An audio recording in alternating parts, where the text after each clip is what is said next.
नमस्कार साथियों, विद्या GS research centre में आप सभी का स्वागत है।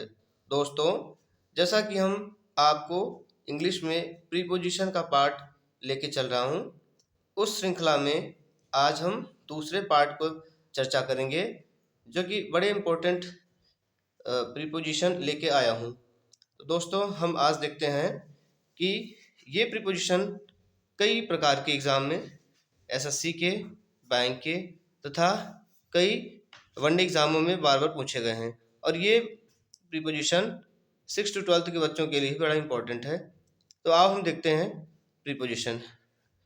Die in harness. तो दोस्तों, डाई इन हार्नेस मतलब होता है a phrase that means to die while in service. मतलब कोई आदमी कार्यकाल के दौरान अगर उसकी मृत्यु हो जाता है, that is called die in harness. Indira Gandhi died in harness. तो इंदिरा गांधी जब अपने कार्यकाल की वो कर रही थी, उसी दौरान उनका डेथ हो गया था, तो उनके लिए बोला गया die in harness. Okay friend, आगे चलते हैं। Killed in an accident. तो an accident a person is killed. तो die is a wrong word.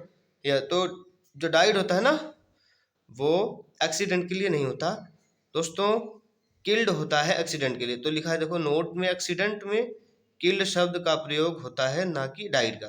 Okay, तो इसी तरीके से जब कोई एक्सीडेंट होता है तो आप वहाँ पे किल्ड करोगे, ना कि डाइड। जैसे Ramesh was killed in a plane crash. Ramesh एक प्लेन के क्रैश में वो उनका मृत्यु हो गया था, वो एक्सीडेंट। ठीक है, तो despite does not take of. Despite के बाद टेक ऑफ। देखो इंस्पाइट ऑफ होता है, मीन्स डिस्पाइट।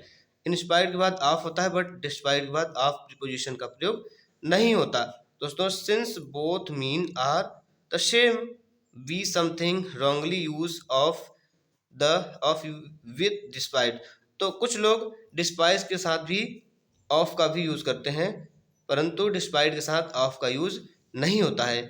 हम सिर्फ देखते हैं इंस्पाइट के साथ ऑफ का यूज होता है, लेकिन डिस्पाइट के साथ ऑफ का प्रयोग नहीं होता।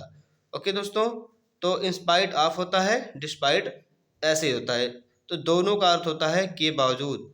हम कई बार डिस्पाइट के बाद ऑफ का प्रयोग कर लेते हैं, जो गलत होता है। यानी डिस्पाइट ऑफ, देखो despite being late he was allowed to take the exam. उसको लेट होने के बावजूद, उसको देर होने के बावजूद वह उन्हें अलाउ कर दिया गया एग्ज़ाम देने के लिए। वेट फॉर, अगला है वेट फॉर। दोस्तों, वेट फॉर, वेट फॉर मतलब वेट फॉर, वेट के हमेशा बाद प्रीपोजिशन फॉर का जब यूज होता है तो इसका मतलब होता है प्रतीक्षा करना। He is waiting for his reply. Okay, wait के बाद हमेशा फॉर का यूज होता है। Wait for someone, wait for someone, wait for somebody.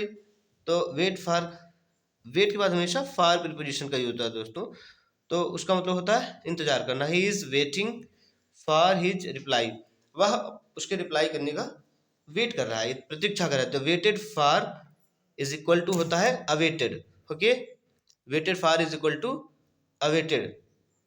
ठीक है, तो अवेटेड के बाद देखो फॉर का प्रयोग नहीं होता है। ओके, जैसे वेट फॉर होता है, बट अवेटेड के बाद फॉर नहीं। तो बहुत लोग हैं ना, अवेटेड के बाद फॉर लगा करके गलतियां कर देते हैं। ओके, इसलिए ही is waiting the latest news is being awaited. जो अभी अभी हाल हाल में न्यूज है ना, वो अभी प्रतीक्षा में है। ठीक है, ऐसे ही आगे हैं part from. Part from means किसी व्यक्ति से अलग होना। Okay, to go away from someone, to go away from someone, इसका मतलब होता है किसी व्यक्ति से अलग होना। किसी व्यक्ति से अलग होने का मतलब होता है गो, एक मिनट,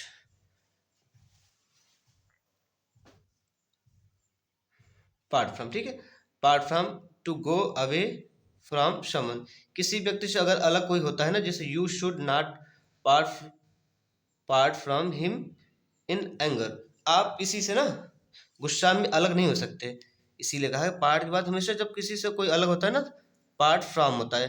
पार्ट विथ का यूज होता है कब, जब कोई किसी वस्तु से अलग होता है। जब किसी पर्सन से कोई अलग होता है तो पार्ट फ्रॉम होता है, लेकिन जब कोई वस्तु से कोई चीज अलग होता है ना, कोई व्यक्ति, वो होता है पार्ट विद। जैसे टू सेपरेट फ्रॉम समथिंग, यहाँ पे टू अवे फ्रॉम समथिंग, तो सॉरी समवन, यहाँ समथिंग किसी वस्तु से अगर हम अलग होते हैं तो होता है पार्ट विथ। अगर किसी समबडी से अलग होते हैं, किसी पर्सन से अलग होते हैं तो होता है पार्ट फ्रॉम। ओके, तो किसी वस्तु से अलग होना, जैसे I don't want to part with any of my books, हम अपने किसी भी प्रकार से किताबों से अलग नहीं होना चाहते। ओके, ऐसे ऐसे बहुत अच्छे अच्छे प्रीपोजिशन हैं, मैं आपको आराम से दिखाता रहूँगा और एक एक चीज़ आप समझते रहिए, ठीक है। तो बिसाइड, बिसाइड मीन्स के बगल में, बाय द साइड ऑफ, जैसे ही सैट बिसाइड मी, जैसे आपके बगल में कोई बैठा है ना, उसके लिए होता है बिसाइड, ठीक है, बिसाइड यूज होता है। बहुत इंपॉर्टेंट प्रीपोजिशन है, इनके यूज बड़े फेमस हैं, ये एग्जाम में बड़े फेमस शब्द हैं, सीजीएल के एग्जाम में, एसएससी के सारे एग्जाम्स में, बैंक एग्जाम्स में, और अभी ये बोर्ड के एग्जामों में काफ़ी बार पूछे जा रहे हैं। ओके, तो बिसाइड और बिसाइड्स में अंतर देखिए, सिर्फ एस का होता है, BESIDE और BESIDES, एस के बाद मतलब एस लग गया, प्रीपोजिशन चेंज हो गया। अपार्ट फ्रॉम मतलब के अलावा, यहाँ होता है के बगल में और यहाँ होता है के अलावा, तो बिसाइड और बिसाइड को अलग अलग जगह यूज करके इसके स्थान पे इसको यूज कर देते हैं, इसके स्थान पे इसको यूज करके एरर बना देते हैं, और बार बार एग्जामों में लोग गलती करके आते हैं। तो ठीक है, तो इसका मतलब होता है besides being intelligent he is laborious too, वह इंटेलिजेंट बुद्धिमान होने के बावजूद, इसके अलावा वह क्या है, लेबोरियस, वह परिश्रमी भी है, ठीक है। आगे, तो इसी तरीके से प्रीपोजिशन काफ़ी इंपॉर्टेंट प्रीपोजिशन है ये, जैसे कोप विथ, कोप विथ तो जैसे एसएससी के एग्जामों में तो एकदम इसकी गहरे रिश्ता है, क्योंकि बहुत बार ये एसएससी के एग्जाम में पूछा गया है, कोप के बाद विथ, ये पैसेज में, क्लोज टेस्ट में, हैं, उसके बाद ये खुद ही कई बार सेंटेंस एरर में पूछे जाते हैं, जैसे टू हैंडल, जैसे कोप अप विथ, ये शब्द बहुत बार पूछा गया है। को के बाद होता है इस, देखो इज रॉन्ग, निपटना होता है, जैसे शी कैन को विद द प्रेजेंट सिचुएशन, वो प्रेजेंट सिचुएशन, अभी जो वर्तमान में सिचुएशन है ना, उससे वो निपटना जानता है। कोप अप विथ लगा करके इसको गलत बनाया जाता है, जबकि होता है हमेशा कोप विथ। ये एसएससी के एग्जामों में इतनी बार पूछा गया है, कोप अप विथ लगा करके गलती करके आपसे पूछा जाता है, जबकि वहां पे सिर्फ होना चाहिए कोप विथ। अब लगाते हैं ना, ये जो अप है ये रॉन्गली स्पेल्ड होता है, तो ये रॉन्गली स्पेल्ड करके आपसे पूछा जाए, अगर आप ध्यान नहीं दोगे तो आपका सवाल गलत हो जाता है। इस तरीके से बड़े इंपॉर्टेंट प्रीपोजिशन होते हैं, इनको बार बार एग्जामों में पूछे जाते हैं। ओके, अगला है among, refers to the association और in company of more than two, तो दो से अधिक के बीच में अगर बातें होती हैं ना तो होती है अमंग। जैसे for example, he distributed the sweets among the students of the school, वो जो है ना, दो से अधिक जो स्टूडेंट्स होते हैं स्कूल में, दो से अधिक होते हैं, ढेर सारे बच्चों के बीच में अगर कोई भी डिस्ट्रीब्यूशन होता है तो उसमें प्रीपोजिशन अमंग का यूज होता है, ठीक है।